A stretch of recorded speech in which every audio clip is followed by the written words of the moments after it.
तो हम घर से निकल पड़े निधिवन के लिए। Hello everyone, Radhe Radhe.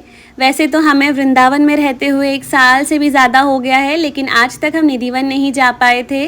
बहुत मन था इस पावन जगह के दर्शन करने का, तो आखिरकार आज वो दिन आ ही गया। हम अपनी सोसाइटी तक कार से गए और उसके बाद हमने ई रिक्शा कर लिया था। रास्ते भर वृंदावन की खूबसूरती बस मन मोह लेने वाली थी। छोटी छोटी गलियाँ, दीवारों पर बनी सुंदर पेंटिंग्स, पुराने झरोखे, बीच बीच में बने छोटे छोटे मंदिर, हर तरफ सुनाई देता राधे राधे और आराम से घूमती गायें। सच कहूँ तो ऐसा लग रहा था जैसे किसी अलग ही दुनिया में आ गए हों। वैसे क्या आप जानते हैं, वृंदावन नाम 2 शब्दों से मिलकर बना है। वृंदा यानी तुलसी और वन यानी जंगल। मान्यता है कि कभी यह पूरा क्षेत्र तुलसी के घने वन से भरा हुआ था और भगवान श्री कृष्ण की लीलाओं से जुड़ा हुआ है। इसलिए आज भी यहाँ का हर कोना भक्ति, प्रेम और शांति का एहसास कराता है। इन्हीं खूबसूरत नज़ारों को देखते देखते हम आखिरकार पहुँच गए निधिवन। यहाँ पहुँचते ही हमने एक गाइड रखा ताकि इस जगह का इतिहास और भी अच्छे से हम जान सकें। यहाँ के पेड़ों को देखकर सबसे ज़्यादा आश्चर्य हुआ। स्थानीय मान्यताओं के अनुसार ये साधारण पेड़ नहीं हैं, बल्कि राधा रानी की सखियों का स्वरूप माने जाते हैं। इनकी टहनियाँ एक दूसरे से इस तरह लिपटी हुई हैं जैसे 2 हाथ आपस में जुड़े हों।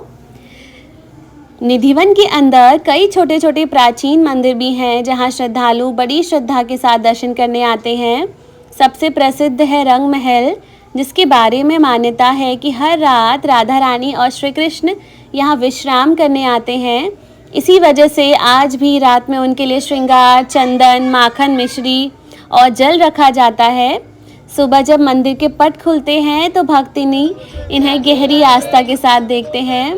शायद यही वजह है कि निधिवन से जुड़ी सबसे प्रसिद्ध मान्यता यह है कि सूर्यास्त के बाद यहाँ कोई नहीं रुकता। कहा जाता है कि रात में यहाँ राधा रानी और श्री कृष्ण महाराज रचाते हैं।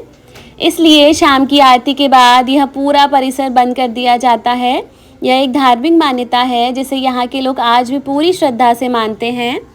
हमने यहाँ बहुत सारे बंदर भी देखे, छोटे छोटे मंदिरों के दर्शन किए और हर तरफ फैली हरियाली का आनंद लिया। सच कहूँ तो निधिवन सिर्फ एक जगह नहीं, बल्कि एक ऐसी अनुभूति है जिसे शब्दों में पूरी तरह बयां करना मुश्किल है।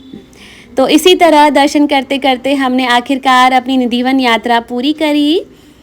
अगर आप भी कभी वृंदावन आए तो यहाँ ज़रूर आएँ। यहाँ सिर्फ घूमने नहीं, बल्कि इस जगह की शांति, भक्ति और दिव्यता को महसूस करने आया जाता है। राधे राधे।